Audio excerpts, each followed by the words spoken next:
angin itu.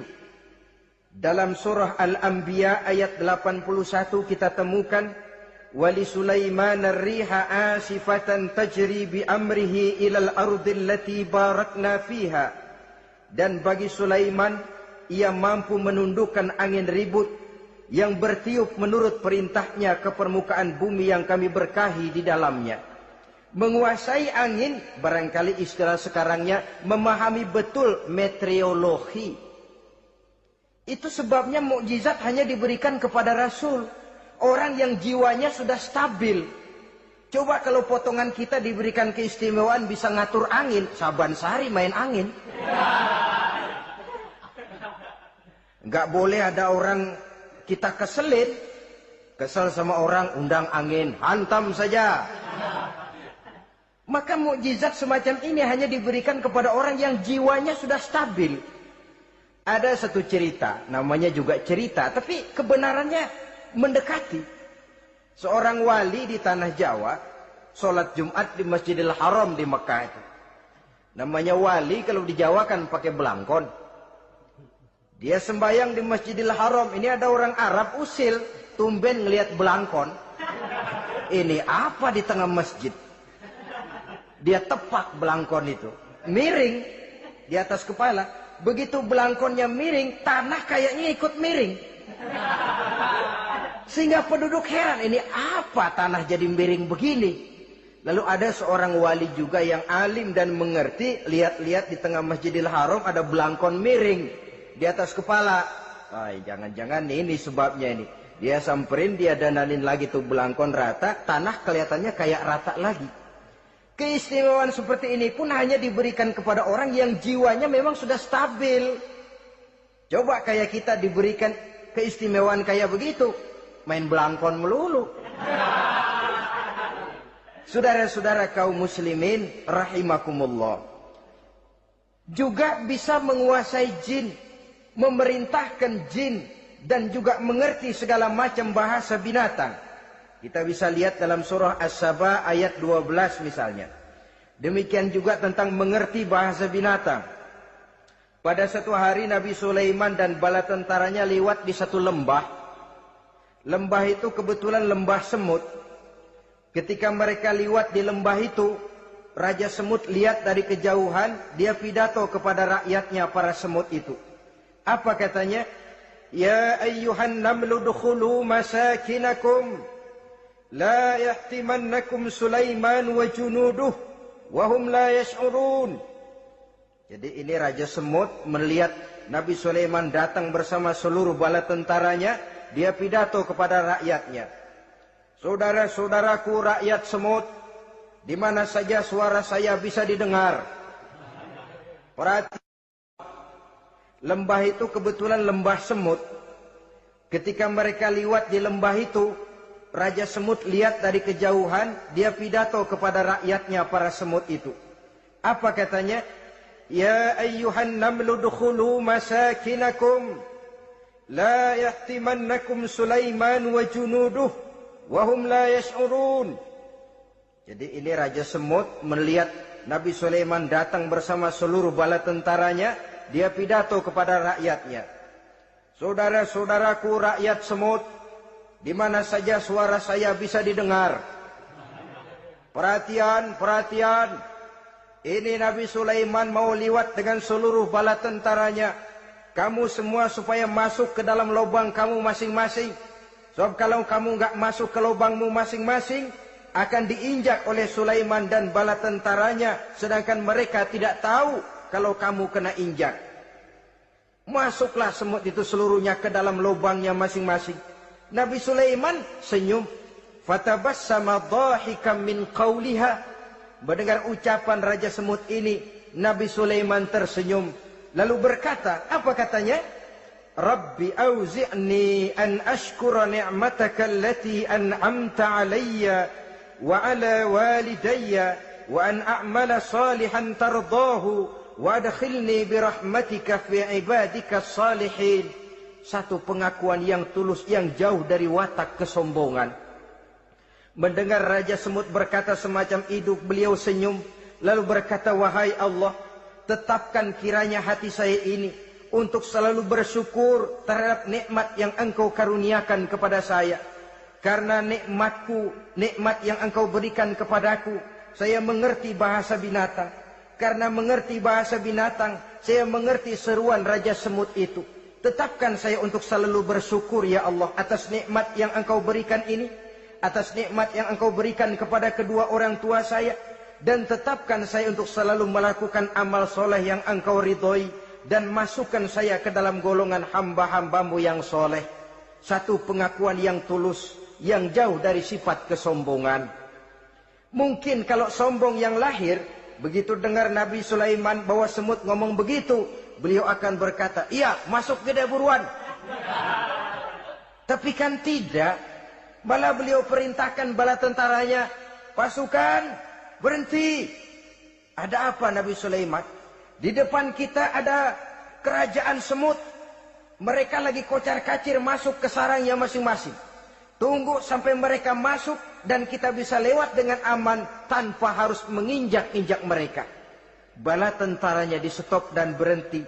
Ternyata kebesarannya tidak menyebabkan ia lalu memandang remeh sampai kepada makhluk yang bernama semut sekalipun.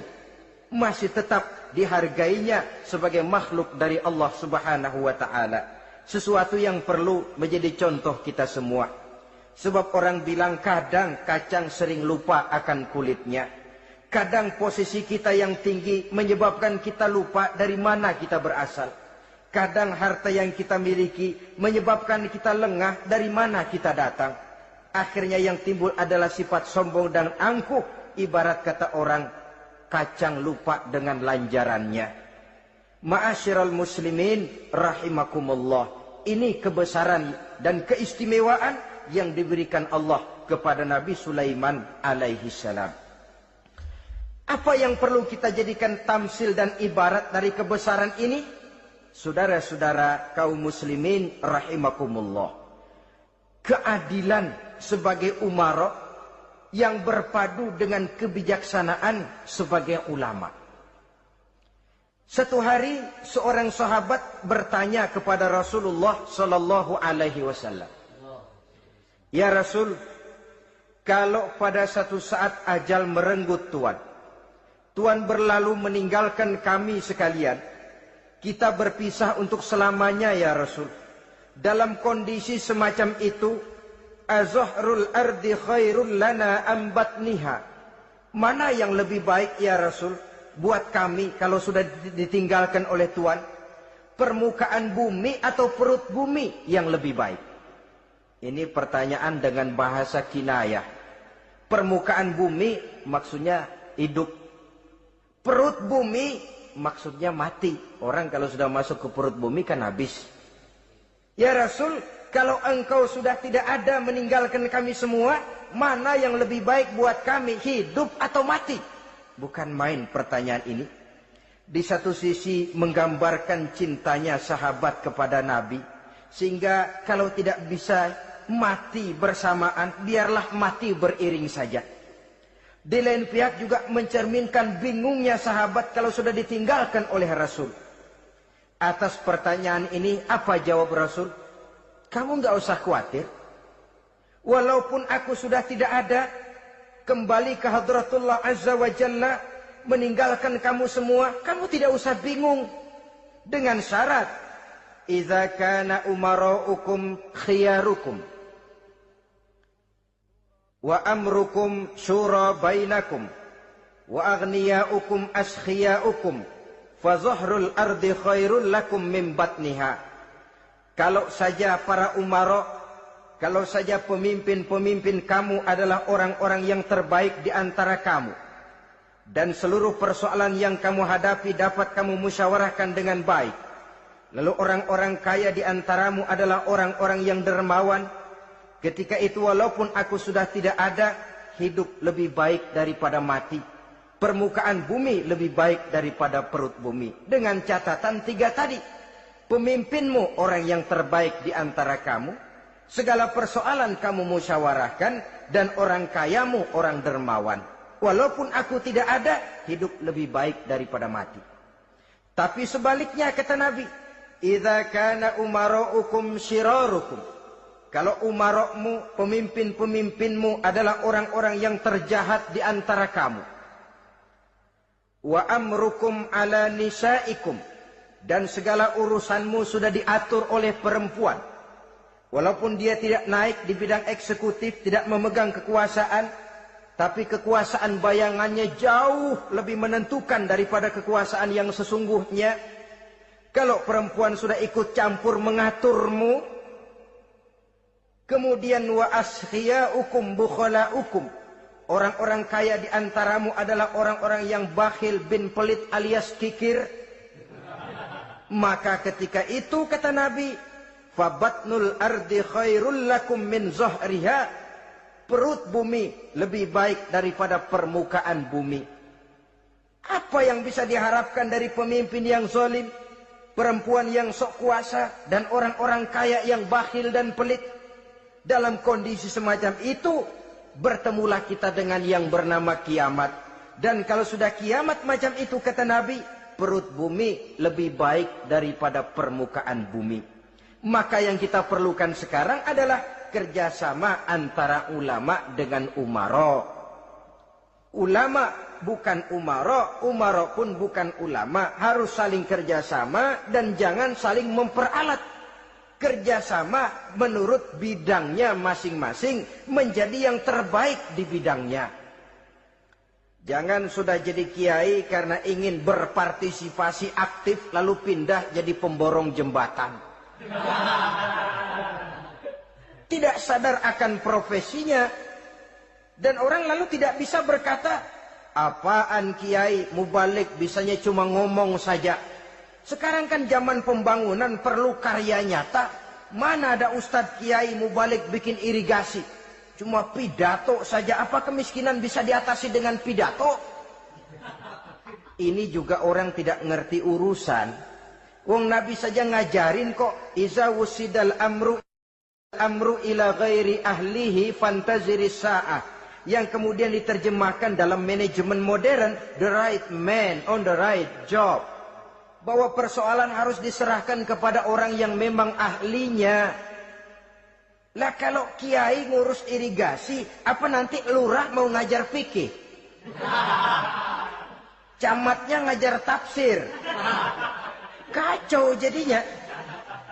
Makin ruwet jalur birokrasi, makin banyak orang meninggalkan profesi dan malah melaksanakan sesuatu yang bukan profesinya.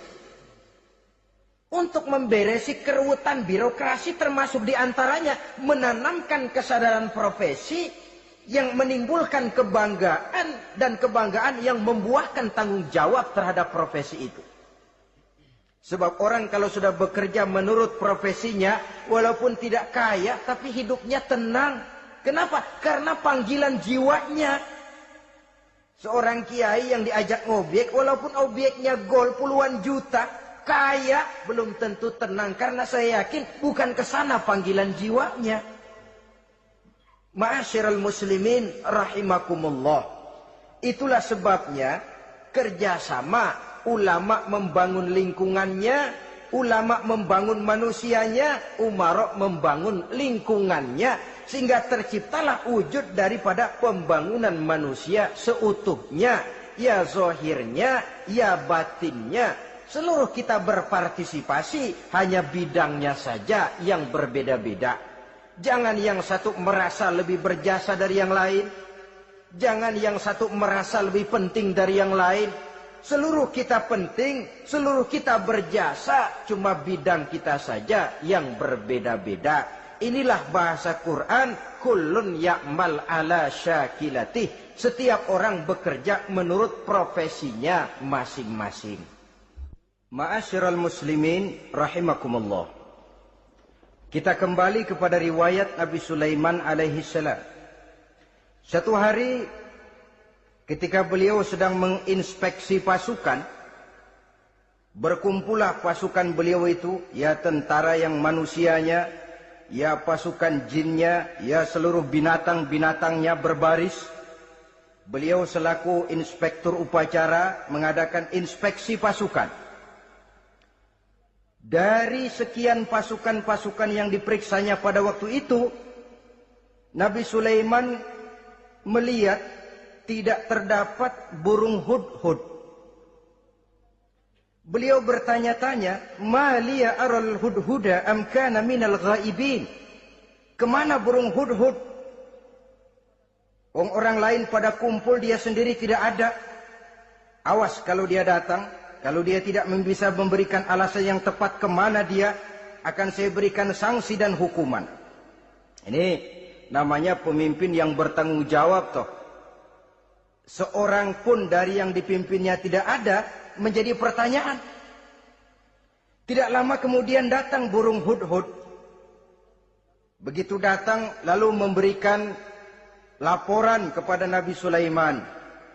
Kalau istilah sekarang, begitu dia sampai berdiri hormat, lapor, kata hudhud ini.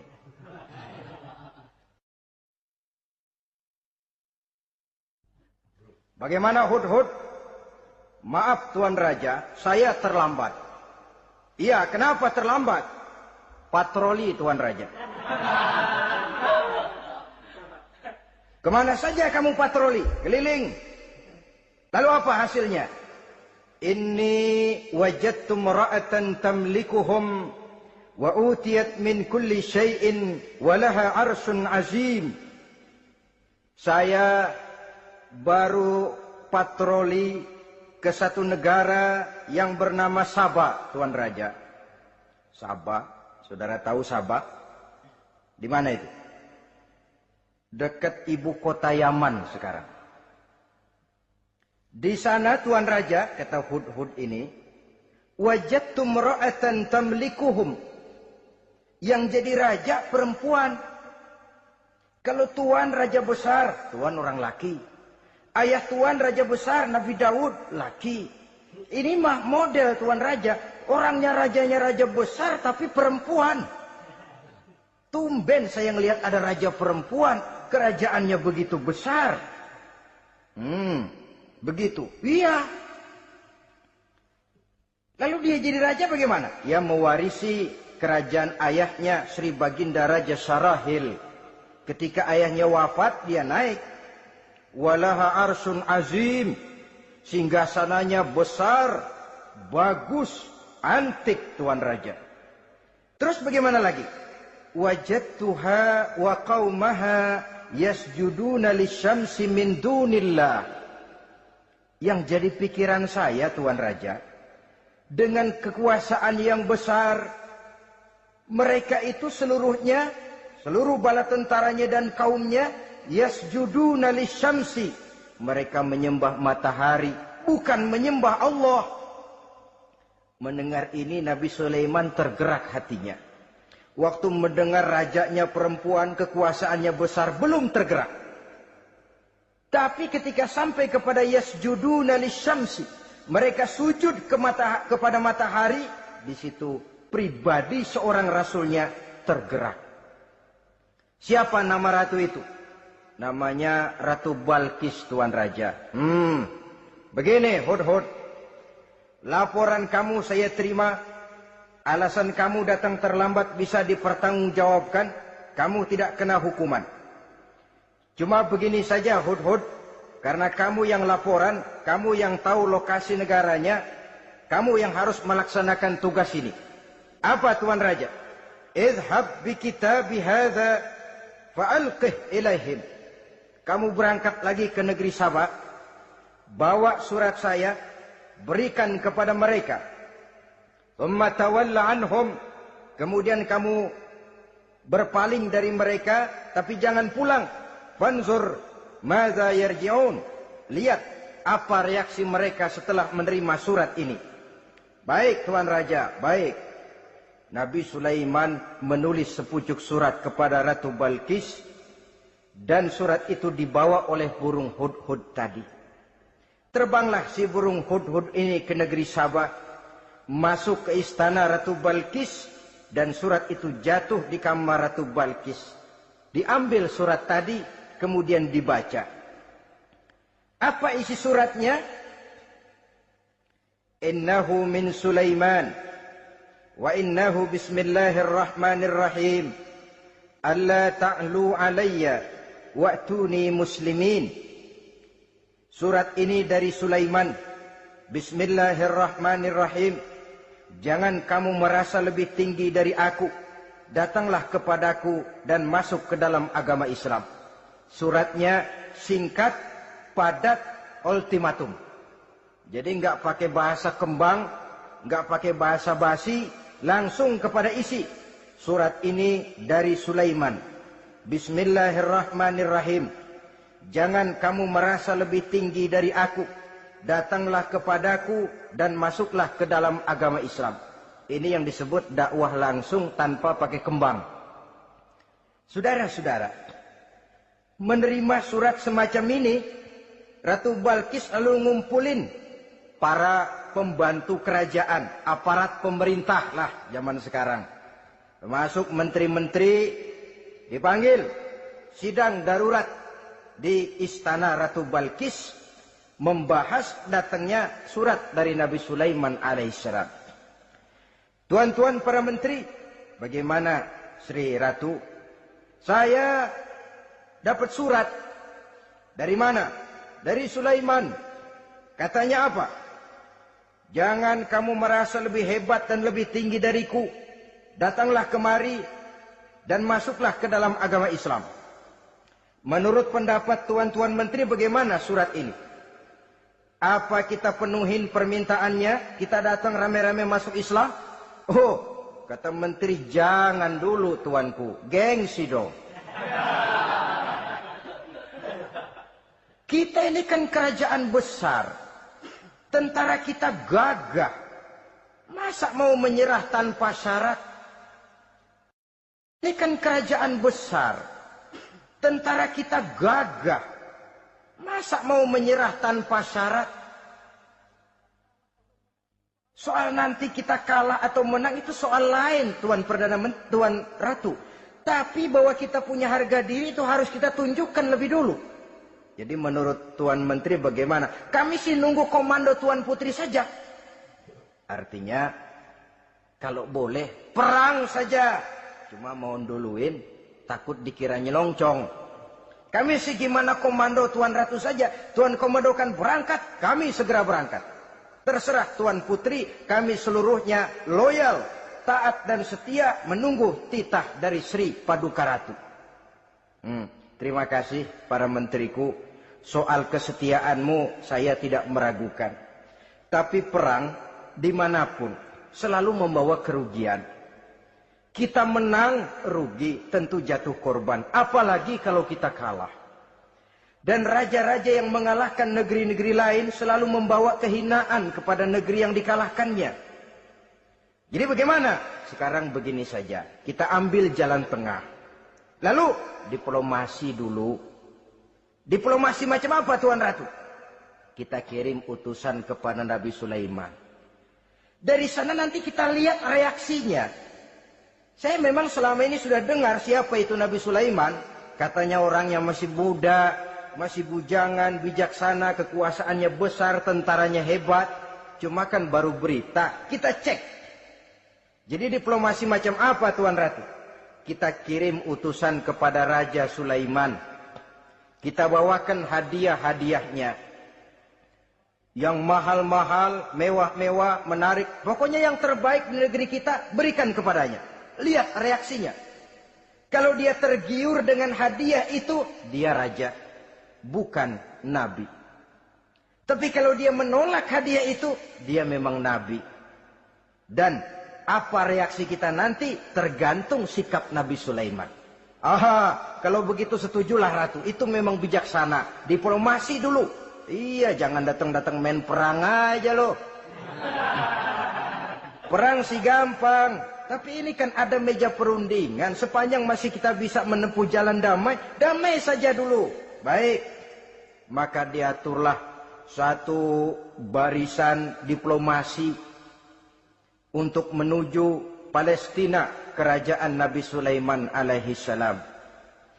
Rombongan terdiri dari 500 orang. Laki-laki dan 500 orang perempuan. Yang laki ganteng, yang perempuan cantik.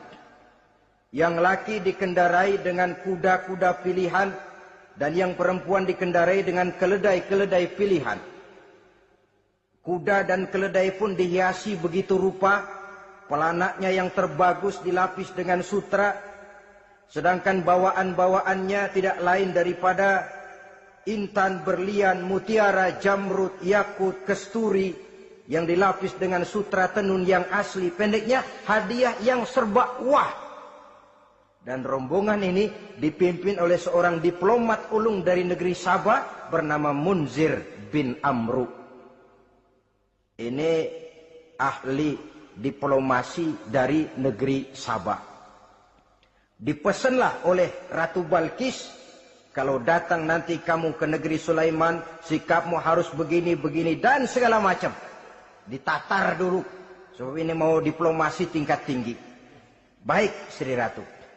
Nah, sudah mendengar perundingan ini, burung hudhud pulang ke negeri Nabi Sulaiman. Apel lagi, lapor Tuan Raja. Bagaimana hudhud? Sikapnya mereka akan mengutus utusan dengan membawa berbagai macam hadiah untuk datang ke negeri kita.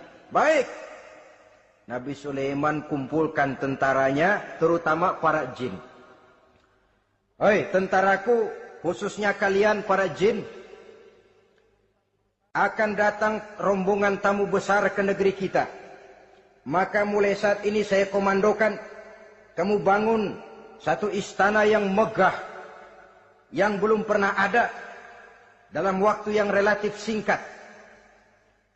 Dan lantai daripada istana itu harus dilapisi dengan kaca-kaca tebal yang bening, bawahnya diisi dengan air, diisi dengan ikan-ikan hias yang indah-indah.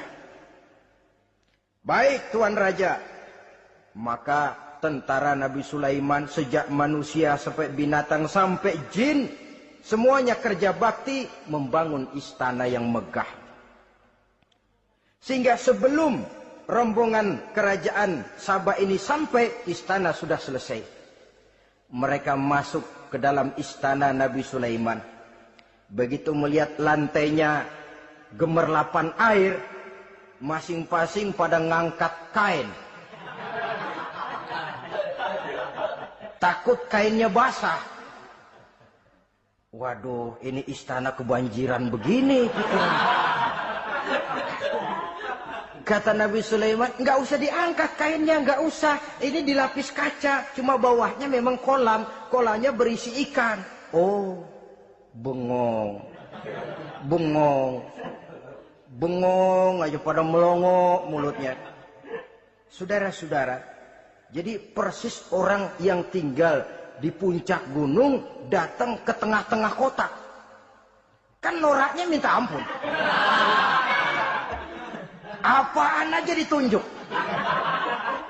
Apaan aja dilihat, apaan aja ditunjuk. Ini ya, itu ya, wah. Wah, sudah semuanya serba wah. Jadi kalau istilah tingkat diplomasinya, mereka sudah kalah mental. Dan itu sudah kemenangan pertama dari Nabi Sulaiman. Sudah shock. Mereka merasa negeri Sabah kaya, luar biasa, hebat. Begitu datang ke negeri Sulaiman, mereka jadi orang norak kayaknya. Sudah kumpul, nah selamat datang tuan-tuan ke negeri kami. Ada pesan apa?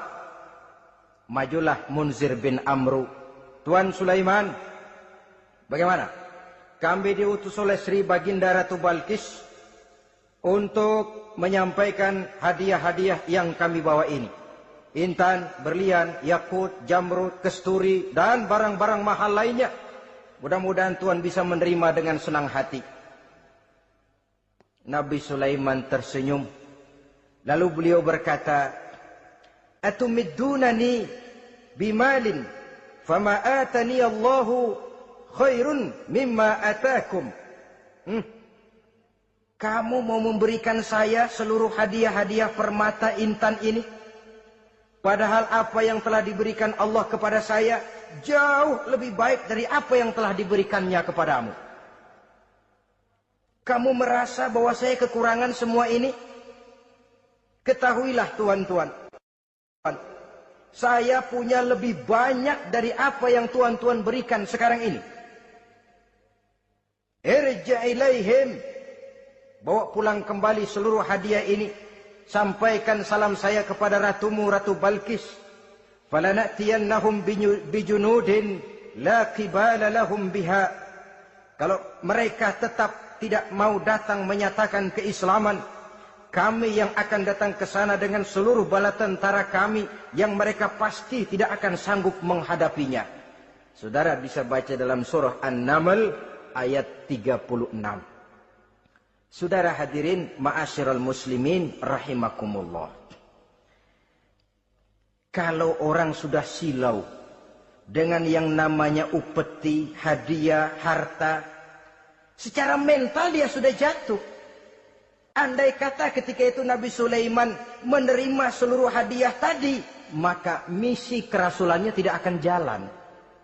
Wibawanya hancur, dan dia tidak akan sanggup lagi mendakwahkan Ratu Balkis untuk masuk ke dalam agama Islam. Dia akan jadi cemoohan di negeri Sabah. Sulaiman ngomong aja dikasih hadiah telap. Nah, ternyata ada yang lebih mahal dari harta, ada yang lebih mahal dari intan dan mutiara, ada yang lebih mahal dari pangkat dan kedudukan. Apa dia? Harga diri. Dan itu yang langka sekarang ini. Lebih baik jalan kaki tapi kita bebas mendongakkan kepala kemanapun kita mau, daripada naik mobil empuk tapi mata nunduk saja nggak berani lihat ke atas. Kehilangan harga diri. Ulama yang kehilangan harga diri akan menyelewengkan ayat. Pejabat yang kehilangan harga diri akan melakukan segala macam penyelewengan. Dan lain sebagainya. Harga diri sesuatu yang mahal. Terutama di kota-kota besar, kota-kota yang menyandang gelar metropolitan, biasanya harga diri ini sudah tidak dihiraukan orang lagi. Cuma untuk uang yang relatif kecil, cuma untuk kedudukan yang temporer, orang tidak segan-segan mengorbankan sesuatu yang paling mahal yang bernama harga diri. Akhirnya suap merajalela, sogok menjadi-jadi, semir pun menjamur.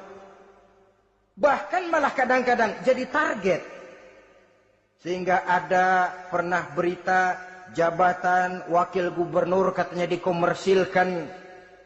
Siapa yang bisa memberikan sekian puluh juta dia akan naik. Ini kalau sudah begini, ya salam. Orang itu kalau memperoleh satu jabatan karena mengeluarkan banyak uang, percayalah saudara, begitu dia naik ke jabatan itu, langkah pertama yang dia lakukan, bagaimana supaya uangnya bisa kembali. Bukan bagaimana bekerja sebaik-baiknya, bukan bagaimana mensejahterakan rakyat sebaik-baiknya. Karena dia merasa naik jabatan banyak mengeluarkan uang, setelah dia naik, gimana supaya pulang modal dulu. Lebihnya kalau ada, baru bekerja buat rakyat, itu pun kalau nggak keburu pensiun. Kadang-kadang malah lebih celaka lagi, kalau sudah mau pensiun baru bikin pemutihan. Wah, saya baru rajin iktikaf di masjid, pergi haji. Kenapa? Udah pensiun. Tapi waktu masih aktif, tanda tangan masih laku, nota masih dihargai, kata belece masih berwibawa, lupa berbuat untuk hari depan dirinya sendiri, yaitu akhiratnya. Konon lagi untuk umat dan agamanya. Jadi untuk mengabdi, berbuat baik kepada umat, berkhidmat kepada agama, iktikaf di masjid, tuan-tuan, tak usahlah nunggu sampai pensiun. Manfaatkan posisi yang tuan-tuan punya sekarang ini untuk beribadah dengan sebaik-baiknya. Itu pun masih bersyukur, masih bisa mengadakan pemutihan daripada tidak sama sekali. Cuma alangkah akan lebih efektifnya lagi kalau itu diawali pada saat kita masih mempunyai posisi kunci. Ini reaksi Sulaiman, saudara-saudara. Diberikan hadiah yang mahal, atau midunani bimalin. Kamu mau nyogok saya dengan hadiah ini, yang diberikan Allah lebih hebat dari yang kau bawa sekarang ini. Apa yang saya cari? Oleh Allah saya telah diberikan sesuatu yang lebih besar dari yang kau bawa. Sudah, bawa pulang saja. Sampaikan salam kepada ratumu. Kalau dia tetap ngotot tidak mau kemari, saya yang akan datang ke sana dengan seluruh bala tentara yang saya yakin sampean akan kewalahan ngadepinya. Pulang, sampaikan salam saya, bawa seluruh hartamu. Diplomasi tahap pertama menang total. Utusan Raja Sabah sudah kalah mental, kalah juga fisik. Pulanglah mereka dengan membawa kembali seluruh hadiah yang mereka ingin sampaikan tadi. Bisa dibayangkan mentalnya itu. Ya. Sama juga kita sudah punya niat ingin menyogok seseorang. Tahu-tahu yang mau disogok nggak nerima. Pulang kayaknya muka kan belipet. Sulit ketemu orang. Jadi perasaan kita orang pada ngetawain aja. Padahal orang mah nggak tahu persoalannya. Tapi sikap mental sendiri itu. Jadi memang saudara-saudara ini berkaitan. Walaupun yang mau nyogok banyak, kalau yang disogok nggak mau, nggak jadi. Walaupun ada yang minta disogok, kalau yang mau nyogok nggak ada, juga nggak nyetel. Lah ini nyetel, yang mau nyogok banyak, yang disogok pun ada. Jadilah perbuatan itu. Ma'asyiral muslimin rahimakumullah. Sampai mereka di kerajaan Sabah, mereka ceritakan itu, Ratu Balkis bengong. Ternyata yang saya dengar selama ini memang benar rupanya. Sulaiman bukan cuma raja, tapi juga rasul. Bukan cuma pemimpin negara, tapi juga pemimpin agama. Lalu bagaimana, Sri Ratu? Biar saya pikir-pikir dulu. Pikir. Bagaimana ya? Sudahlah, begini saja. Kita sekarang berangkat ke negeri Nabi Sulaiman. Saya yang akan langsung memimpin rombongan. Ada dua tujuan Ratu Balkis sebenarnya.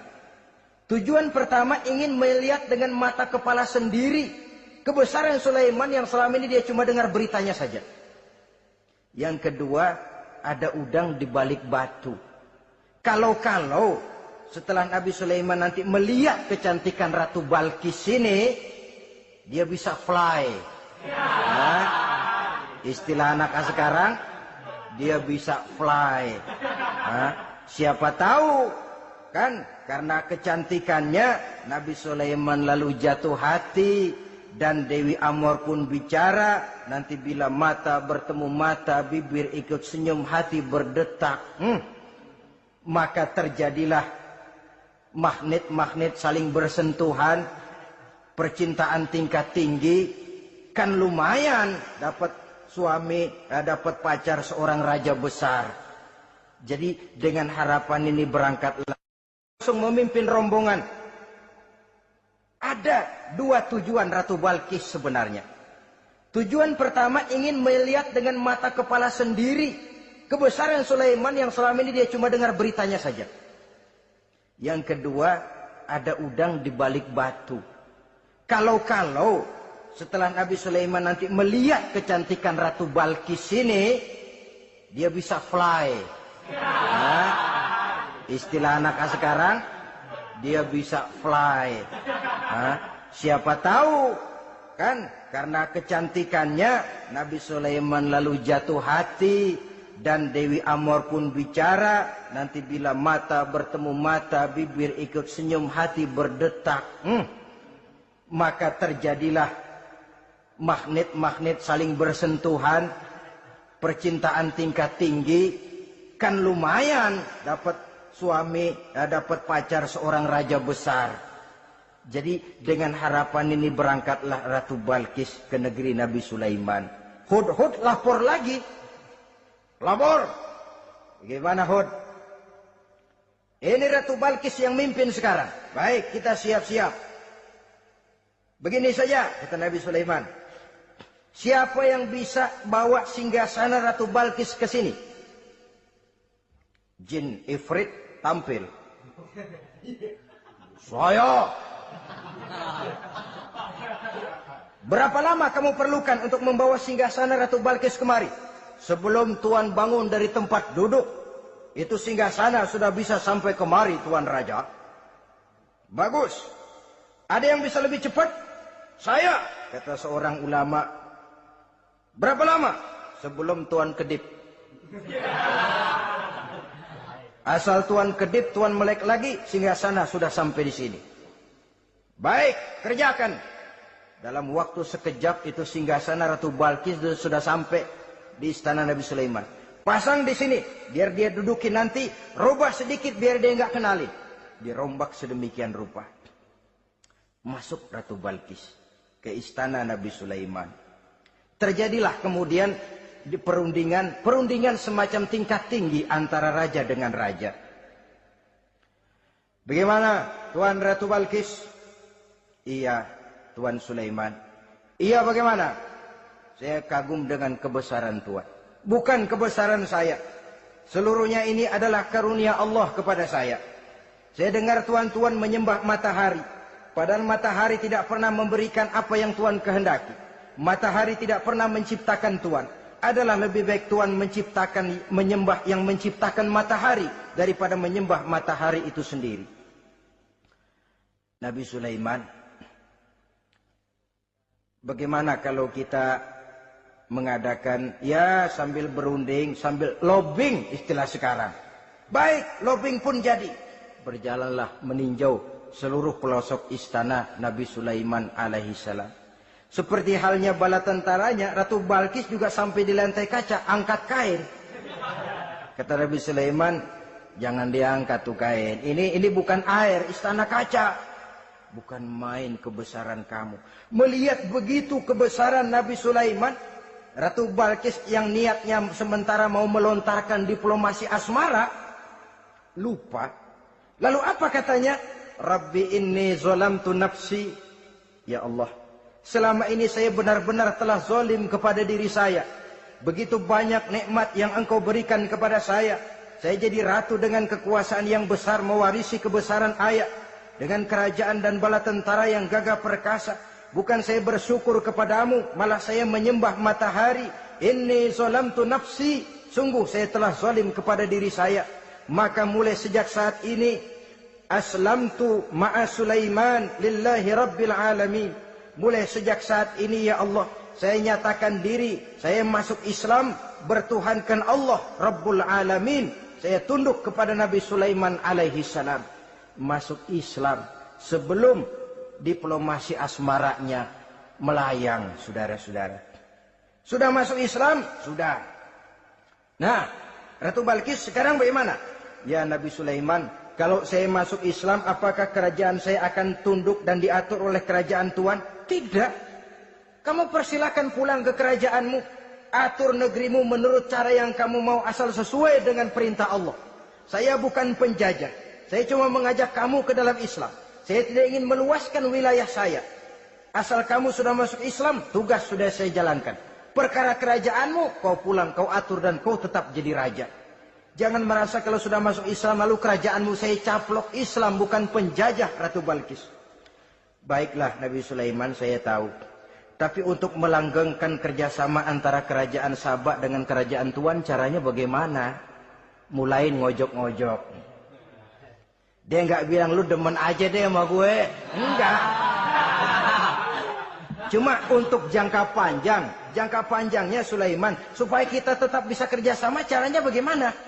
Ya supaya kerajaan berumur panjang, kau harus punya keturunan, kata Nabi Sulaiman. Itu kan berarti saya harus nikah. Memang. Tapi saya ratu. Suami saya kan paling kurang juga harus maharaja, sahansah. Ya sebenarnya sih cuma dia nggak bilang aja. Di kerajaan gue nggak ada yang setimpal. Gue maunya sama elo. Itu kalau bahasa kita. Cuma ini kan bahasa perempuan. Perempuan kan paling pinter nahan perasaan. Nggak kayak orang laki. Orang laki kalau lagi mabok cinta, teler. Sama siapa aja dia cerita. Gue kan lagi demen sama si Ano. Lain sama perempuan, dia paling bisa jaga perasaan. Saya kalau begitu, saya harus kawin dengan maharaja. Ya kamu tinggal pilih saja, kata Nabi Sulaiman. Nabi Sulaiman, ini Perdana Menteri udah pada mesem-mesem, udah paham ke arah mana maksudnya. Bagaimana kalau kita kukuhkan saja dua kerajaan ini Nabi Sulaiman? Saya pun setuju kalau itu kamu mau punya mau. Wah, ini Perdana Menteri takbir semua. Allahu Akbar, Alhamdulillah, Alhamdulillah. Sampai akhirnya Nabi Sulaiman pun menikah dengan Ratu Balkis. Bergabunglah dua kerajaan besar itu. Saudara-saudara kaum muslimin rahimakumullah. Kemudian setelah bertahun Nabi Sulaiman wafat. Tidak seorang pun tahu karena beliau wafat sedang pegangan tongkat. Ketika tongkat dimakanin rayap, rapuh, baru beliau jatuh. Orang tahu kalau Nabi Sulaiman sudah wafat. Menurut riwayat beliau wafat itu sedang sholat. Karena sholat Nabi Sulaiman cuma diri saja. Tidak pakai ruku dan sujud. Menurut riwayat lain beliau sedang memandori jin dan tentaranya yang sedang kerja. Begitulah wafat beliau, kita bisa baca dalam surah Saba ayat ke-14. Setelah beliau wafat, Palestina diserbu oleh Raja Bukhtanasor atau Raja Nebukadnezar. Seluruh kebesaran Sulaiman di bumi hanguskan, istananya dihancurkan, intan permata dan kekayaan beliau dirampok, dan tinggallah kebesaran Sulaiman cuma legenda saja yang kita kenal dengan istilah Haikal Sulaiman. Legenda, riwayat-riwayat yang sampai sekarang ini masih bisa kita telusuri kebenarannya. Saudara-saudara, inilah pertemuan yang singkat ini. Walaupun serba singkat, mudah-mudahan ada manfaatnya. Dengan kesimpulan, seluruh anugerah yang ada pada kita hakikatnya karunia Allah. Marilah kita menjadi orang yang pandai bersyukur atas anugerah itu. Terima kasih atas segala perhatian. Mohon maaf atas segala kekurangan. Usikum wa nafsi bitaqwallah. Wassalamualaikum warahmatullahi wabarakatuh. Waalaikumsalam.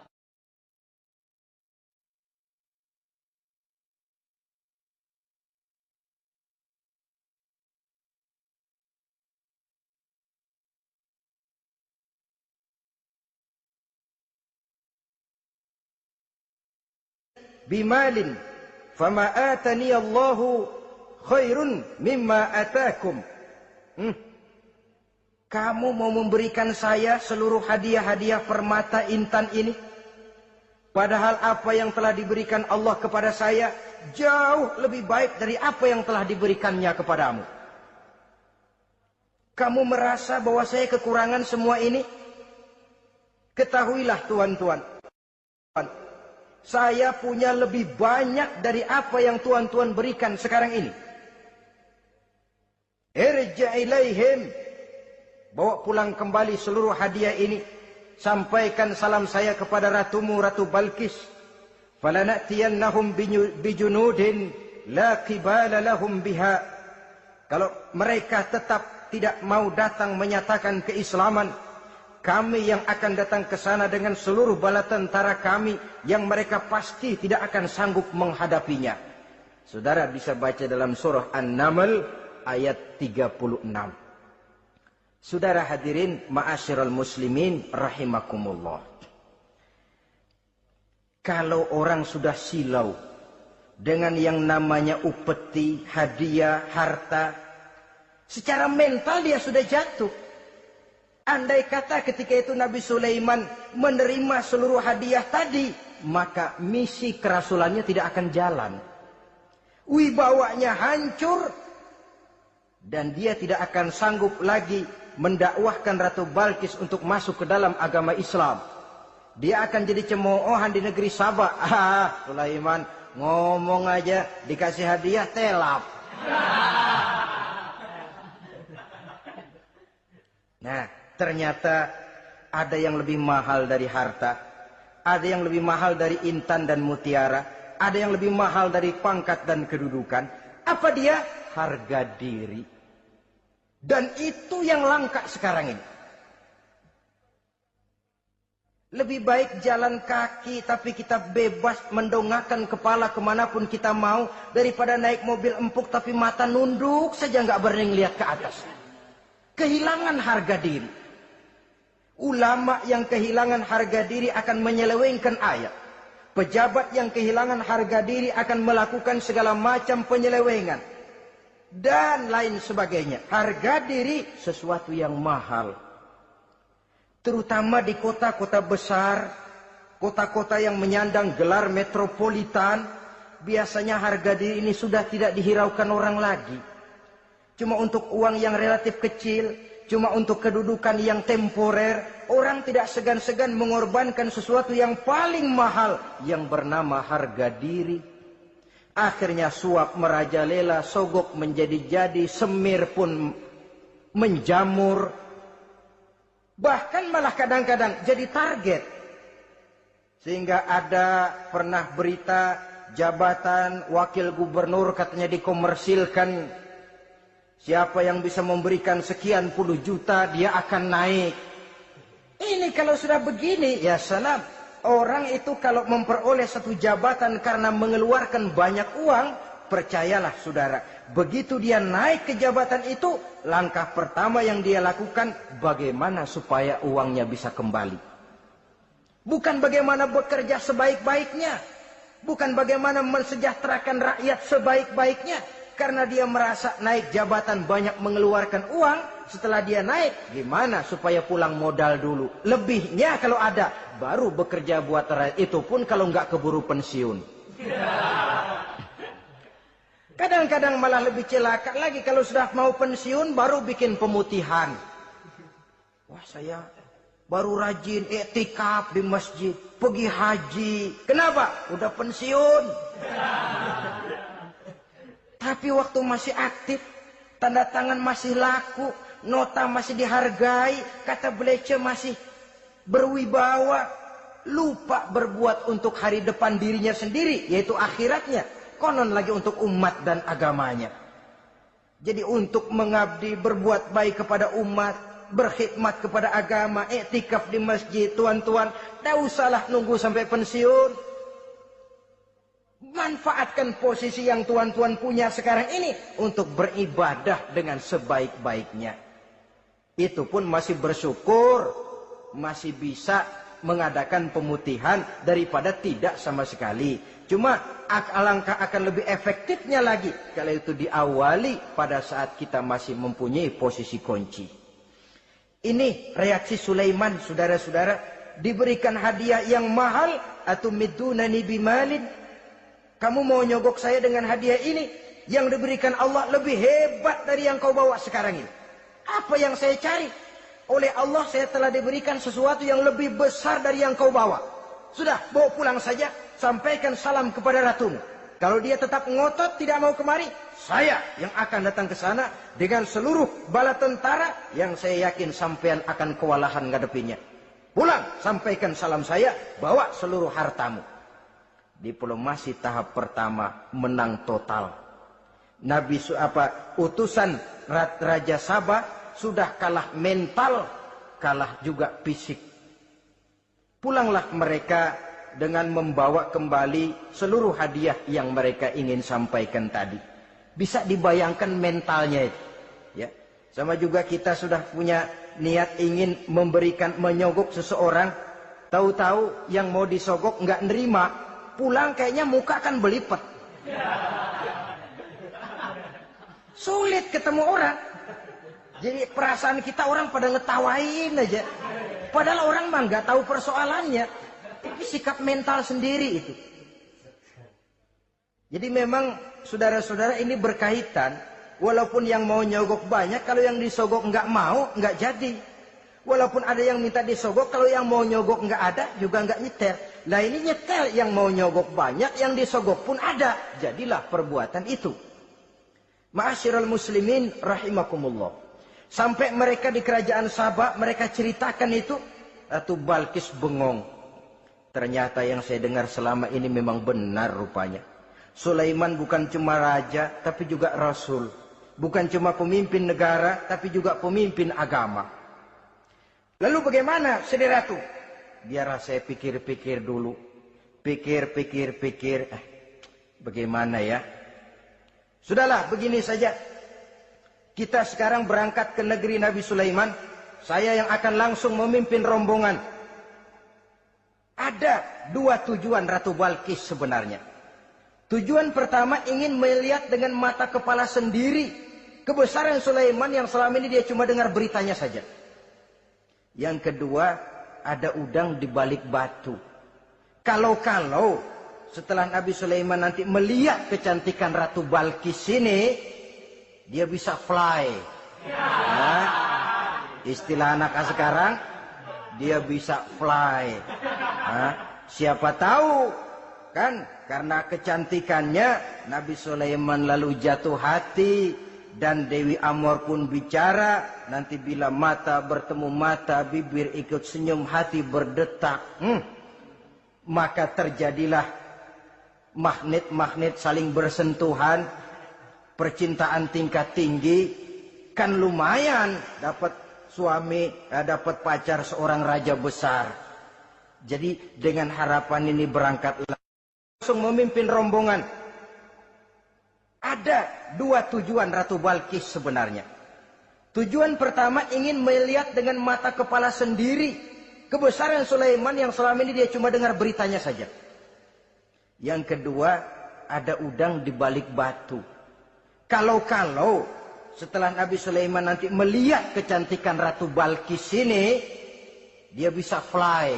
Nah, istilah anak sekarang, dia bisa fly. Nah, siapa tahu kan karena kecantikannya Nabi Sulaiman lalu jatuh hati dan Dewi Amor pun bicara. Nanti bila mata bertemu mata, bibir ikut senyum, hati berdetak. Maka terjadilah magnet-magnet saling bersentuhan, percintaan tingkat tinggi. Kan lumayan dapat suami, dapat pacar seorang raja besar. Jadi dengan harapan ini berangkatlah Ratu Balkis ke negeri Nabi Sulaiman. Hud lapor lagi. Lapor. Gimana Hud? Ini Ratu Balkis yang mimpin sekarang. Baik, kita siap-siap. Begini saja, kata Nabi Sulaiman. Siapa yang bisa bawa singgasana Ratu Balkis ke sini? Jin Ifrit tampil.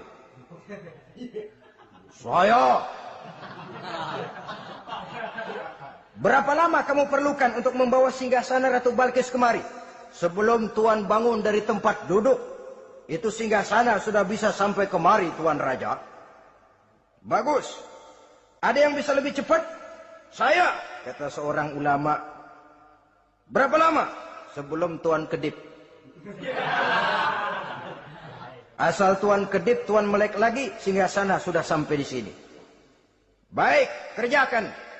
Dalam waktu sekejap itu singgasana Ratu Balkis sudah sampai di istana Nabi Sulaiman. Pasang di sini, biar dia dudukin nanti. Robah sedikit biar dia nggak kenalin. Dirombak sedemikian rupa. Masuk Ratu Balkis ke istana Nabi Sulaiman. Terjadilah.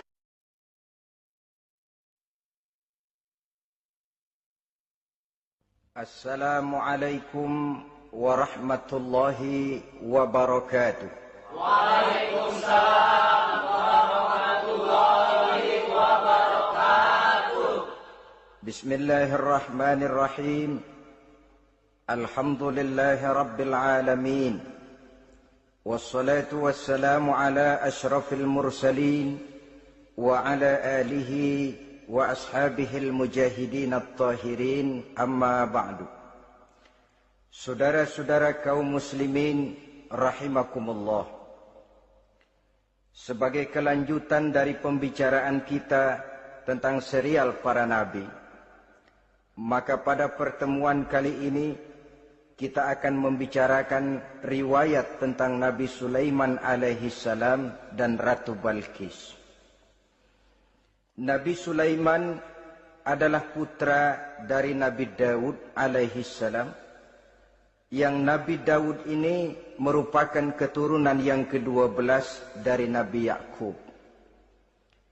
Pada diri Nabi Sulaiman bertemu kebesaran dunia dan kebesaran akhirat. Ya, beliau seorang raja, ya beliau seorang rasul. Ya, beliau seorang pemimpin agama. Ya, juga beliau adalah seorang pemimpin negara. Alangkah idealnya memang jikalau ulama menjadi umara, atau jikalau umara adalah seorang ulama. Dengan posisinya sebagai ulama, maka nilai kepemimpinannya terpelihara dari segala macam bentuk penyelewengan. Dan dengan kedudukannya sebagai umara, dia akan lebih efektif memberikan komando kepada rakyatnya untuk hidup melaksanakan perintah-perintah Allah. Tetapi oleh karena orang yang sekaligus jadi ulama dan umara termasuk jenis makhluk langka, maka agama hanya akan memberikan pesan agar yang bernama ulama dan umara saling bekerja sama untuk kemaslahatan dan kemanfaatan rakyat. Ulama adalah ulama, umara adalah umara. Jikalau keduanya bisa berjalan dan berdampingan dengan baik, rakyat akan jadi nikmat. Tapi kalau keduanya centang perenang, tentu rakyat akan jadi kiamat adanya. Ma'asyiral muslimin rahimakumullah. Mengapa figur Nabi Sulaiman adalah figur yang bertumpu kebesaran dunia dan akhirat? Kita lihat dari sejarah bahwa Allah memberikan mukjizat kepada para rasulnya biasanya sesuai dengan kecenderungan umat yang dihadapi pada waktu itu. Umat yang dihadapi Nabi Musa alaihi salam adalah umat yang senang kepada kegagahan, suka kepada bentuk badan yang kuat. Oleh karenanya mukjizat yang diberikan Allah kepada Nabi Musa berupa kekuatan baik tongkat maupun tenaganya. Sebaliknya, umat di zaman Nabi Isa alaihi salam cenderung berbangga dengan kemahirannya di bidang ilmu kedokteran dan ketabiban. Maka mukjizat yang diberikan Allah kepada Nabi Isa adalah mukjizat yang bisa mengatasi semua itu, sehingga Nabi Isa dengan izin Allah bisa menyembuhkan orang yang kena penyakit kusta, belang, bahkan sampai bisa menghidupkan orang mati dengan izin Allah. Di zaman Nabi Muhammad sallallahu alaihi wasallam, kecenderungan umat kepada kemampuan bersyair, sehingga ketika itu yang dihargai adalah ujung tombak dan ujung pena. Ujung tombak dalam arti pahlawan perang dan ujung pena dalam arti seniman dan penyair. Maka di antara mukjizat terbesar yang diberikan kepada Nabi adalah Al-Quranul Karim, yang keindahan gaya bahasanya tidak seorang penyair pun sanggup menandinginya. Di zaman Nabi Sulaiman alaihi salam, kebesaran dan kemegahan dunia, kekuatan dan kejayaan menjadi ukuran. Kita tahu bahwa Jalut yang dihadapi oleh Nabi Daud adalah seorang yang bertubuh besar dan gagah perkasa, yang dalam sejarah lebih kita kenal dengan nama Goliat misalnya. Maka tidak heran kalau mukjizat yang diberikan Allah kepada Nabi Musa merupakan mukjizat yang bertumpu antara kebesaran dunia dan kebesaran akhirat, sebagai raja dan juga sebagai nabi. Tetapi yang patut menjadikan pelajaran buat kita terhadap seluruh kebesaran yang diberikan itu, Nabi Sulaiman berkata, "Haza min fadli Rabbi liyabluwani aashkuru am akfuru." Semua ini, kekuasaan dan kebesaranku, kejayaan dan kekayaanku, adalah anugerah Tuhan untuk menguji diriku. Adakah aku menjadi bersyukur karenanya, atau malah aku menjadi ingkar karenanya? Alangkah baiknya jikalau ucapan Nabi Sulaiman ini kita bisa resapi dan kita bisa terapkan dalam kehidupan ini. Seorang pedagang yang berhasil berkatalah seperti perkataan Nabi Sulaiman. Seorang pejabat dengan kedudukan tinggi berkatalah seperti perkataannya Nabi Sulaiman. Seorang ulama dengan posisi sebagai pemimpin yang non formal berkatalah seperti perkataan Nabi Sulaiman. Seluruhnya berkata, "Haza min fadli Rabbi." Seluruhnya ini adalah karunia Allah untuk menguji diriku, adakah aku bersyukur atau aku menjadi ingkar karenanya. Inilah sekelumit tentang kebesaran Nabi Sulaiman alaihi salam. Pada usia 13 tahun, beliau sudah mewarisi kerajaan ayahnya Nabi Daud dengan meninggalnya Nabi Daud alaihi salam. Dan sejak itu keistimewaan Nabi Sulaiman alaihi salam sudah nampak dalam kehidupan. Beberapa keistimewaan bisa kita catat dari pribadi Nabi Sulaiman ini. Pertama, beliau cerdik cerdas, dan bijaksana. Dan tentu saja harus begitu. Kalau Rasul goblok, mana ada umat yang mau ikut. Tetapi kecerdikan dan kecerdasan serta sifat bijaksana ini nampak dari beberapa kisah yang pernah dihadapinya. Pertama, di saat beliau berumur 11 tahun, ketika itu yang menjadi raja adalah ayahnya Nabi Daud, datang mengadu seorang petani bahwa sawah ladangnya, tanaman-tanaman yang ditanamnya habis dimakan oleh binatang ternak dari tetangga di sebelahnya. Maka ia mengajukan usul agar binatang ternak yang memakan tanam-tanamannya itu diberikan saja kepadanya. Nabi Daud meluluskan permintaan petani ini, tapi Nabi Sulaiman berkata, "Ayah, maafkan saya. Kalau boleh saya mengajukan usul, jangan seluruh binatang ternak gembala itu diberikan kepada petani. Akan lebih baik kalau binatang ternak yang memakan tanam-tanamannya itu diberikan kepada si petani selama 1 tahun. Apabila ia berkembang biak, beranak, hasil susunya seluruhnya selama 1 tahun itu boleh dimanfaatkan oleh petani tadi. Dengan demikian saya rasakan ini merupakan satu yang lebih adil ketimbang yang tadi itu." Keputusan Nabi Sulaiman ini diterima baik oleh ayahnya, oleh si petani, dan oleh si gembala tadi.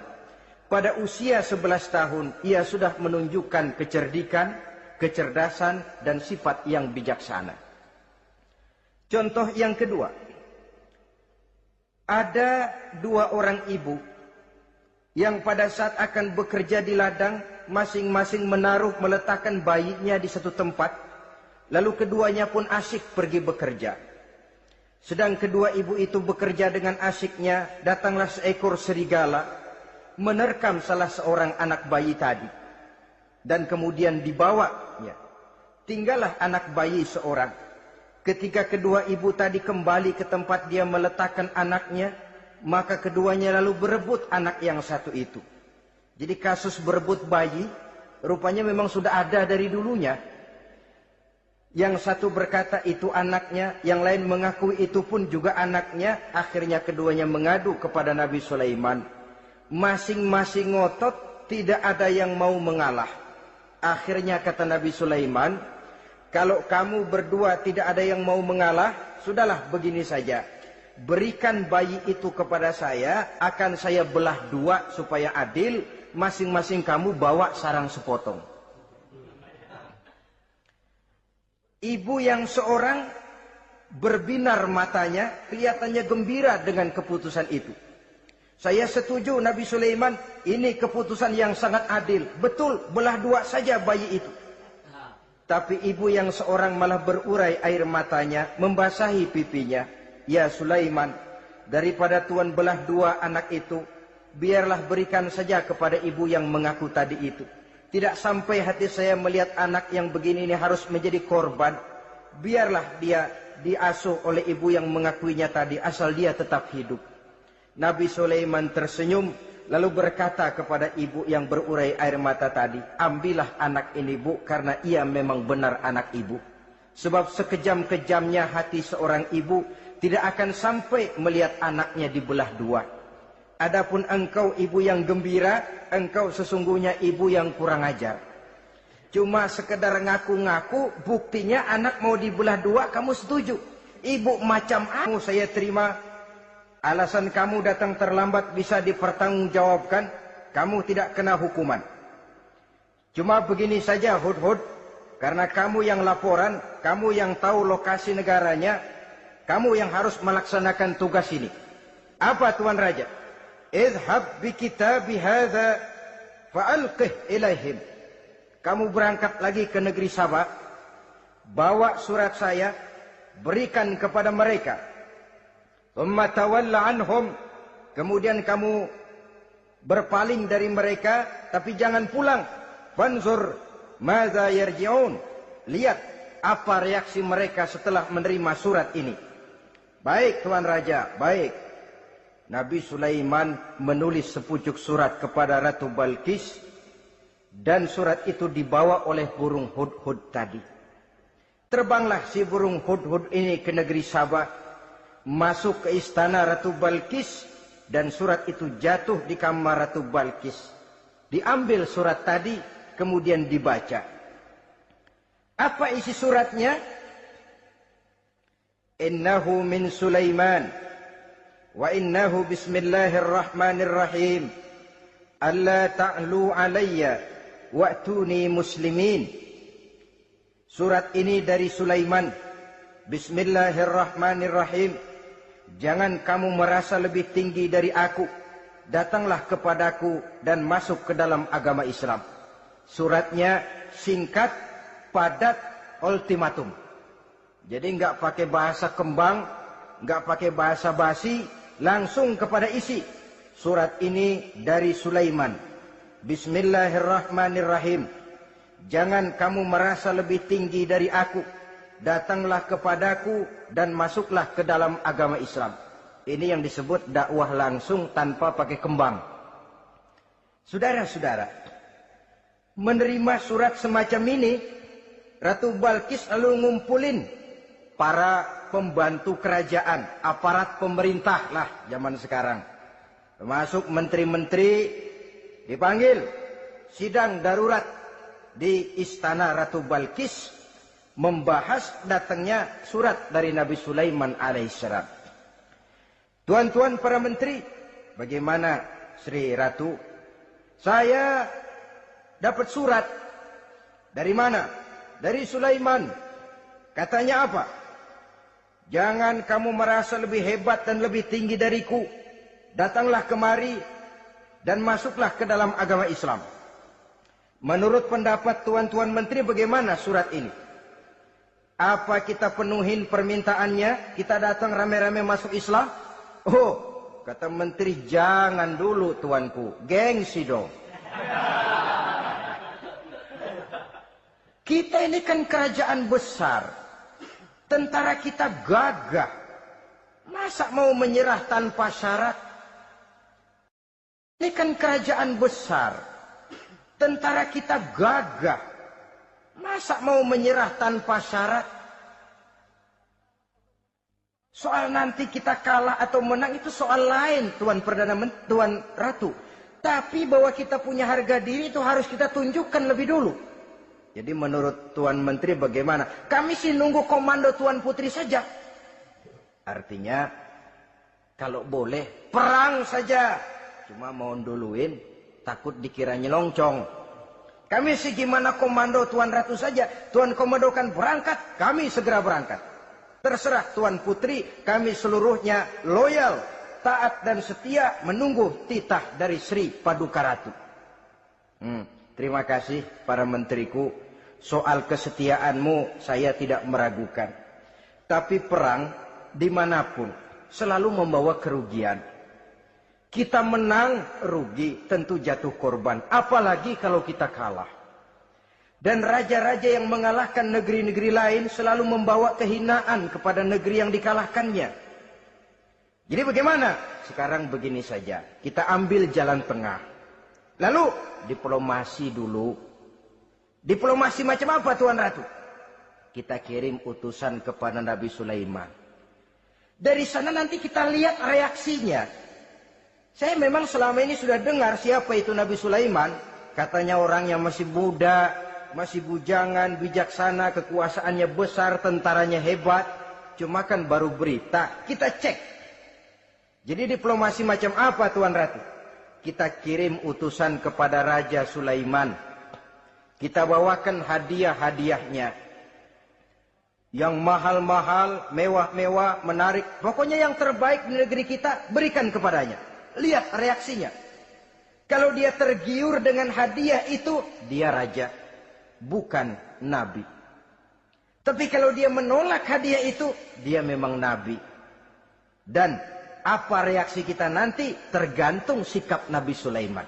Aha, kalau begitu setujulah Ratu. Itu memang bijaksana. Diplomasi dulu. Iya, jangan datang-datang main perang aja loh. Perang sih gampang. Tapi ini kan ada meja perundingan. Sepanjang masih kita bisa menempuh jalan damai, damai saja dulu. Baik. Maka diaturlah satu barisan diplomasi untuk menuju Palestina, kerajaan Nabi Sulaiman alaihi salam. Rombongan terdiri dari 500 orang laki-laki dan 500 orang perempuan. Yang laki ganteng, yang perempuan cantik. Yang laki dikendarai dengan kuda-kuda pilihan, dan yang perempuan dikendarai dengan keledai-keledai pilihan. Kuda dan keledai pun dihiasi begitu rupa, pelanaknya yang terbagus dilapis dengan sutra, sedangkan bawaan-bawaannya tidak lain daripada intan, berlian, mutiara, jamrud, yakut, kesturi yang dilapis dengan sutra tenun yang asli. Pendeknya hadiah yang serba wah. Dan rombongan ini dipimpin oleh seorang diplomat ulung dari negeri Sabah bernama Munzir bin Amru. Ini ahli diplomasi dari negeri Sabah. Dipesanlah oleh Ratu Balkis, kalau datang nanti kamu ke negeri Sulaiman, sikapmu harus begini, begini, dan segala macam. Ditatar dulu. Sebab ini mau diplomasi tingkat tinggi. Baik, Sri Ratu.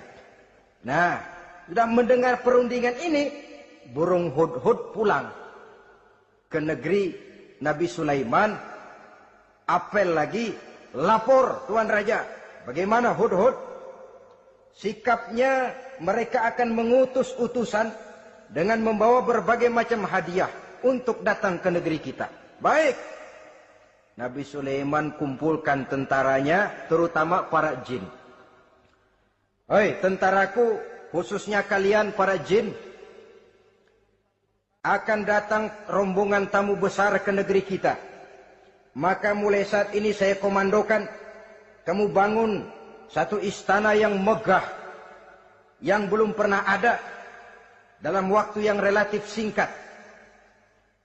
Dan lantai daripada istana itu harus dilapisi dengan kaca-kaca tebal yang bening. Bawahnya diisi dengan air, diisi dengan ikan-ikan hias yang indah-indah. Baik Tuan Raja. Maka tentara Nabi Sulaiman, sejak manusia sampai binatang sampai jin, semuanya kerja bakti membangun istana yang megah. Sehingga sebelum rombongan kerajaan Sabah ini sampai, istana sudah selesai. Mereka masuk ke dalam istana Nabi Sulaiman. Begitu melihat lantainya gemerlapan air, masing-masing pada ngangkat kain. Takut kainnya basah. Waduh, ini istana kebanjiran begini. Kata Nabi Sulaiman, nggak usah diangkat kainnya, nggak usah. Ini dilapis kaca, cuma bawahnya memang kolam. Kolamnya berisi ikan. Oh, bengong. Bengong. Bengong aja pada melongo mulutnya. Saudara-saudara, jadi persis orang yang tinggal di puncak gunung datang ke tengah-tengah kota. Kan noraknya minta ampun. Apaan aja ditunjuk. Apaan aja dilihat, apaan aja ditunjuk. Ini ya, itu ya, wah. Wah, sudah semuanya serba wah. Jadi kalau istilah tingkat diplomasinya, mereka sudah kalah mental. Dan itu sudah kemenangan pertama dari Nabi Sulaiman. Sudah shock. Mereka merasa negeri Sabah kaya, luar biasa, hebat. Begitu datang ke negeri Sulaiman, mereka jadi orang norak kayaknya. Sudah kumpul, nah selamat datang tuan-tuan ke negeri kami. Ada pesan apa? Majulah Munzir bin Amru. Tuan Sulaiman, bagaimana? Kami diutus oleh Sri Baginda Ratu Balkis untuk menyampaikan hadiah-hadiah yang kami bawa ini. Intan, berlian, yakut, jamrud, kesturi, dan barang-barang mahal lainnya. Mudah-mudahan Tuhan bisa menerima dengan senang hati. Nabi Sulaiman tersenyum. Lalu beliau berkata, Atumiddunani, untuk selamanya ya Rasul. dalam kondisi semacam itu, azahrul ardi khairul lana ambatniha. Mana yang lebih baik ya Rasul buat kami kalau sudah ditinggalkan oleh Tuhan? Permukaan bumi atau perut bumi yang lebih baik? Ini pertanyaan dengan bahasa kinayah. Permukaan bumi maksudnya hidup. Perut bumi maksudnya mati. Orang kalau sudah masuk ke perut bumi kan habis. Ya Rasul, kalau engkau sudah tidak ada meninggalkan kami semua, mana yang lebih baik buat kami, hidup atau mati? Bukan main pertanyaan ini. Di satu sisi menggambarkan cintanya sahabat kepada Nabi, sehingga kalau tidak bisa mati bersamaan, biarlah mati beriring saja. Di lain pihak juga mencerminkan bingungnya sahabat kalau sudah ditinggalkan oleh Rasul. Atas pertanyaan ini, apa jawab Rasul? Kamu nggak usah khawatir. Walaupun aku sudah tidak ada, kembali ke Hadratullah Azza wa Jalla, meninggalkan kamu semua, kamu tidak usah bingung. Dengan syarat, idza kana umaraukum khiyarukum wa amrukum syura bainakum wa aghniyaukum askhiyaukum fa zahrul ardi khairul lakum min batniha. Kalau saja para umara, kalau saja pemimpin-pemimpin kamu adalah orang-orang yang terbaik di antara kamu, dan seluruh persoalan yang kamu hadapi dapat kamu musyawarahkan dengan baik, lalu orang-orang kaya di antaramu adalah orang-orang yang dermawan, ketika itu walaupun aku sudah tidak ada, hidup lebih baik daripada mati. Permukaan bumi lebih baik daripada perut bumi. Dengan catatan 3 tadi. Pemimpinmu orang yang terbaik di antara kamu. Segala persoalan kamu musyawarahkan. Dan orang kayamu orang dermawan. Walaupun aku tidak ada, hidup lebih baik daripada mati. Tapi sebaliknya kata Nabi, idza kana umaraukum syirarukum. Kalau umarokmu, pemimpin-pemimpinmu adalah orang-orang yang terjahat di antara kamu. Wa amrukum ala nisaikum. Dan segala urusanmu sudah diatur oleh perempuan.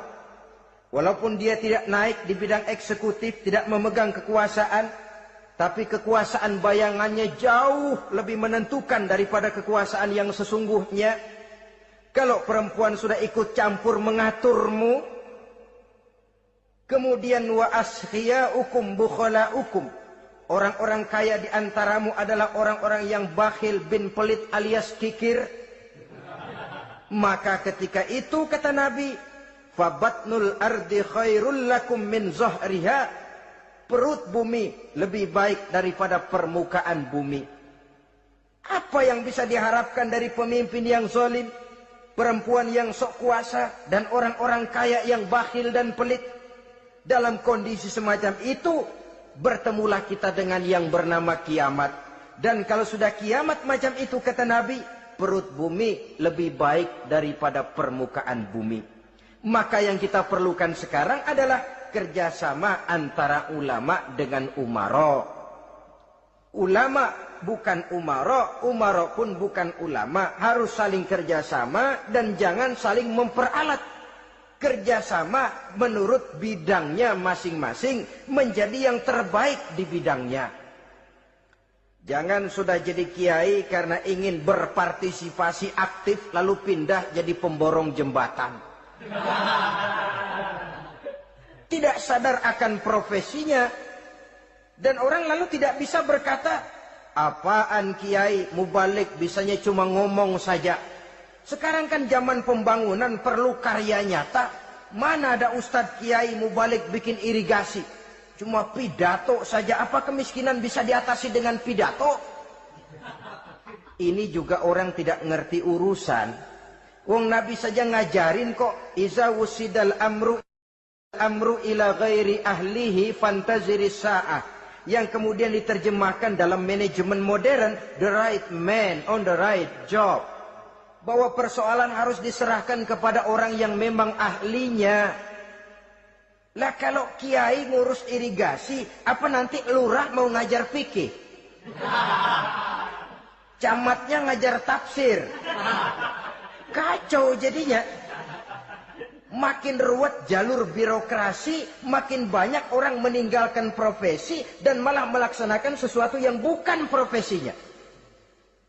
Untuk memberesi keruwetan birokrasi termasuk diantaranya menanamkan kesadaran profesi yang menimbulkan kebanggaan dan kebanggaan yang membuahkan tanggung jawab terhadap profesi itu. Sebab orang kalau sudah bekerja menurut profesinya, walaupun tidak kaya tapi hidupnya tenang. Kenapa? Karena panggilan jiwanya.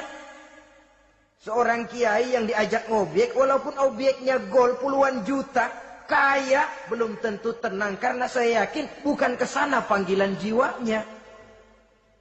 Ma'asyiral muslimin rahimakumullah. Itulah sebabnya kerjasama ulama membangun lingkungannya, ulama membangun manusianya, umarok membangun lingkungannya, sehingga terciptalah wujud daripada pembangunan manusia seutuhnya, ya zahirnya, ya batinnya. Seluruh kita berpartisipasi, hanya bidangnya saja yang berbeda-beda. Jangan yang satu merasa lebih berjasa dari yang lain. Jangan yang satu merasa lebih penting dari yang lain. Seluruh kita penting, seluruh kita berjasa, cuma bidang kita saja yang berbeda-beda. Inilah bahasa Quran, kullun ya'mal ala syakilatih. Setiap orang bekerja menurut profesinya masing-masing. Ma'asyiral muslimin rahimakumullah. Kita kembali kepada riwayat Nabi Sulaiman alaihi salam. Satu hari ketika beliau sedang menginspeksi pasukan, berkumpullah pasukan beliau itu, ya tentara yang manusianya, ya pasukan jinnya, ya seluruh binatang-binatangnya berbaris. Beliau selaku inspektur upacara mengadakan inspeksi pasukan. Dari sekian pasukan-pasukan yang diperiksanya pada waktu itu, Nabi Sulaiman melihat tidak terdapat burung hudhud. Beliau bertanya-tanya, "Ma liya aral hudhuda am kana minal ghaibin?" Kemana burung hudhud? Orang lain pada kumpul, dia sendiri tidak ada. Awas kalau dia datang. Kalau dia tidak bisa memberikan alasan yang tepat kemana dia, akan saya berikan sanksi dan hukuman. Ini namanya pemimpin yang bertanggung jawab toh. Seorang pun dari yang dipimpinnya tidak ada, menjadi pertanyaan. Tidak lama kemudian datang burung hudhud. Begitu datang lalu memberikan laporan kepada Nabi Sulaiman. Kalau istilah sekarang, begitu dia sampai berdiri hormat, lapor, kata hudhud ini.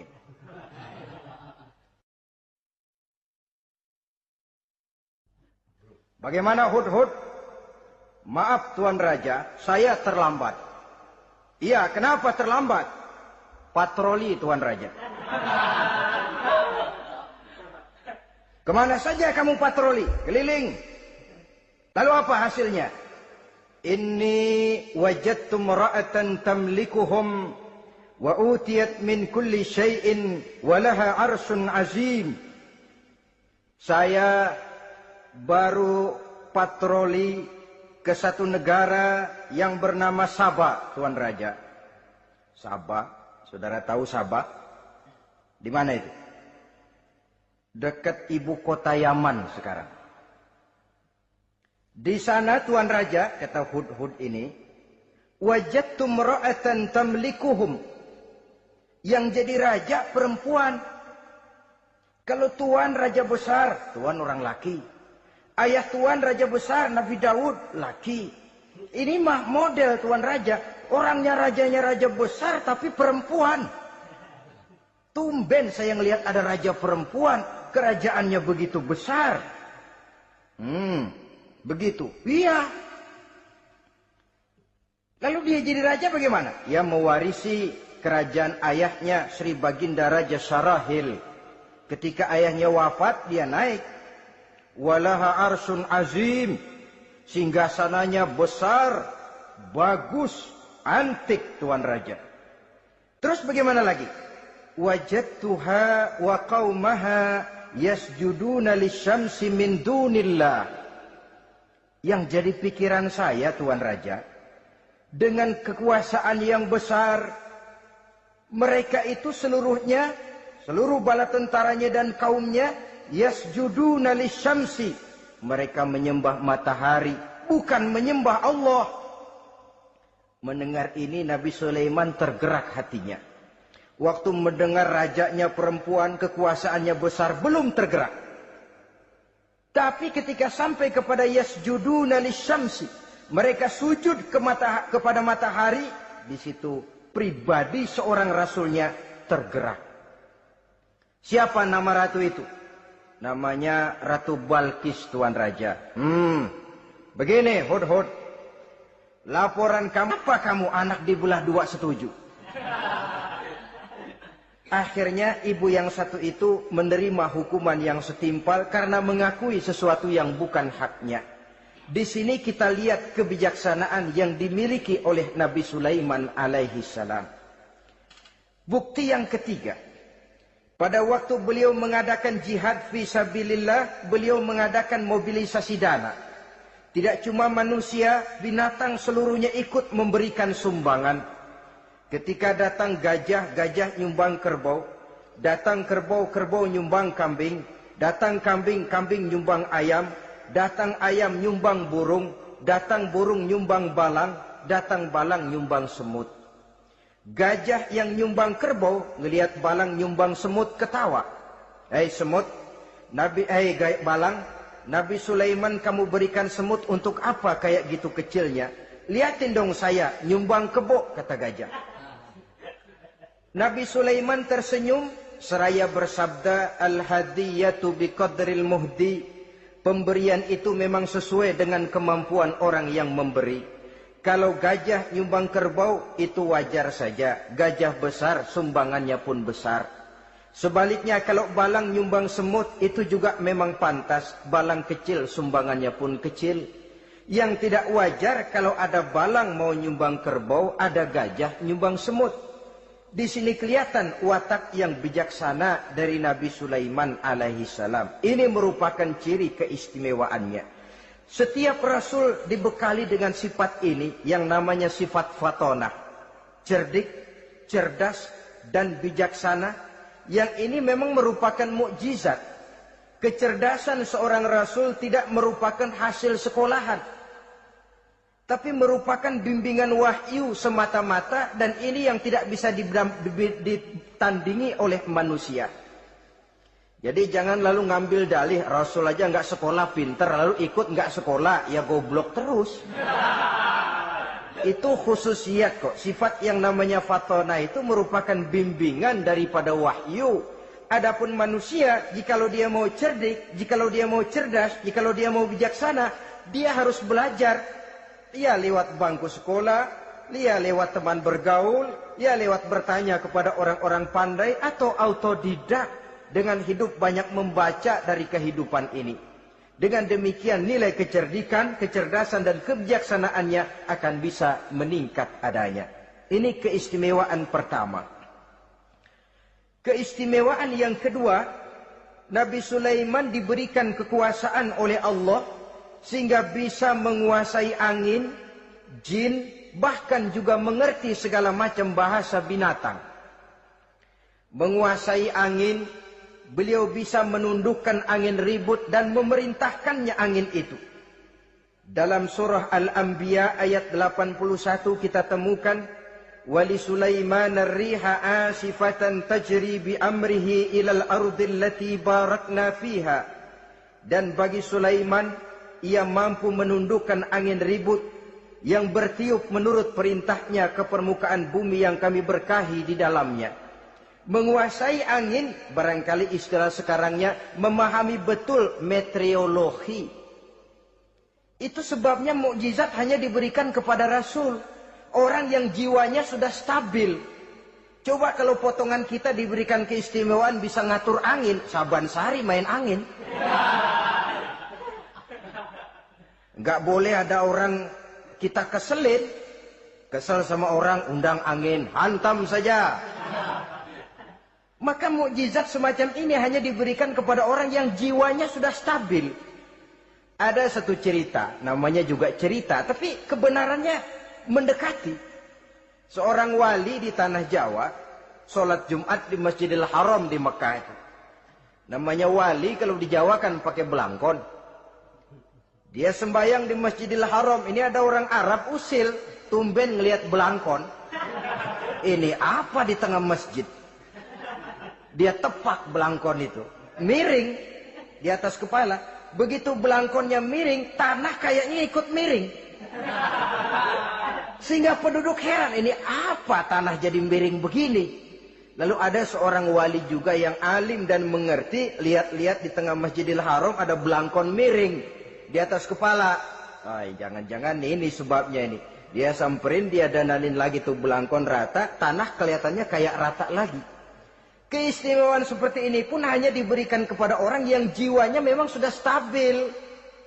Coba kayak kita diberikan keistimewaan kayak begitu, main belangkon melulu.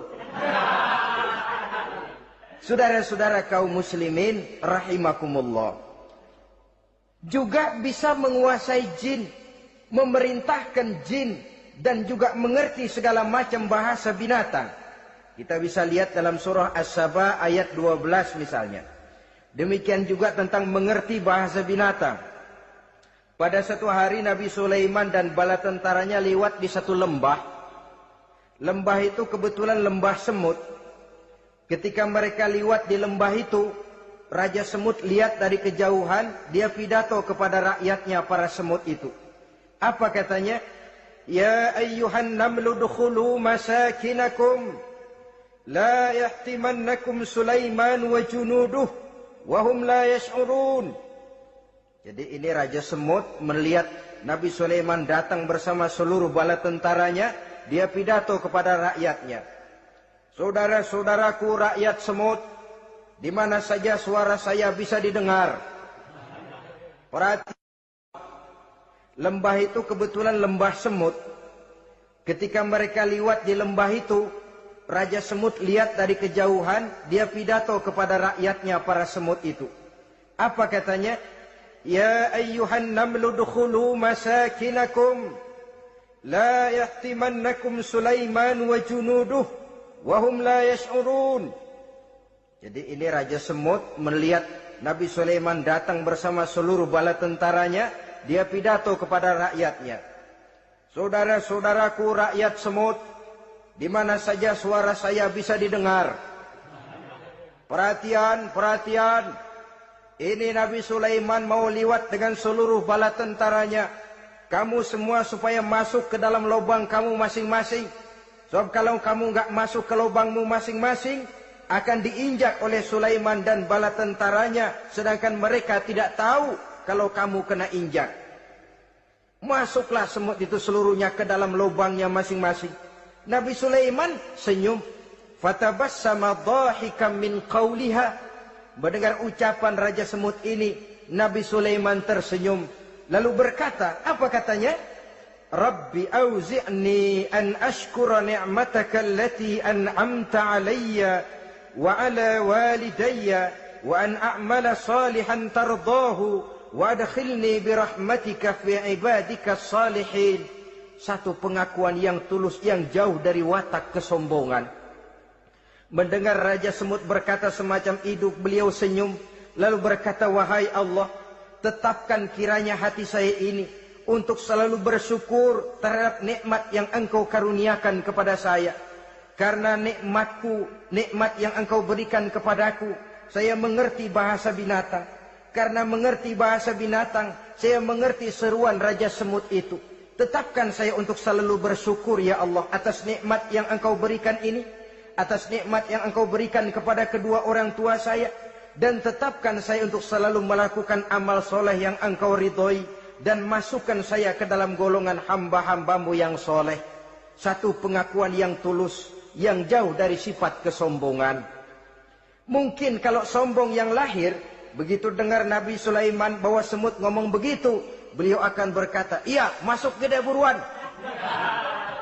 Tapi kan tidak. Malah beliau perintahkan bala tentaranya, pasukan, Berhenti. Ada apa Nabi Sulaiman? Di depan kita ada kerajaan semut. Mereka lagi kocar-kacir masuk ke sarangnya masing-masing. Tunggu sampai mereka masuk dan kita bisa lewat dengan aman tanpa harus menginjak-injak mereka. Bala tentaranya di stop dan berhenti. Ternyata kebesarannya tidak menyebabkan ia lalu memandang remeh sampai kepada makhluk yang bernama semut sekalipun. Masih tetap dihargainya sebagai makhluk dari Allah Subhanahu wa ta'ala. Sesuatu yang perlu menjadi contoh kita semua. Sebab orang bilang kadang kacang sering lupa akan kulitnya. Kadang posisi kita yang tinggi menyebabkan kita lupa dari mana kita berasal. Kadang harta yang kita miliki menyebabkan kita lengah dari mana kita datang. Akhirnya yang timbul adalah sifat sombong dan angkuh. Ibarat kata orang, kacang lupa dengan lanjarannya. Ma'asyiral muslimin rahimakumullah. Ini kebesaran dan keistimewaan yang diberikan Allah kepada Nabi Sulaiman alaihi salam. Apa yang perlu kita jadikan tamsil dan ibarat dari kebesaran ini? Saudara-saudara kaum muslimin rahimakumullah. Keadilan sebagai umara yang berpadu dengan kebijaksanaan sebagai ulama. Satu hari seorang sahabat bertanya kepada Rasulullah sallallahu alaihi wasallam. Ya Rasul, kalau pada satu saat ajal merenggut Tuhan berlalu meninggalkan kami sekalian, kita berpisah.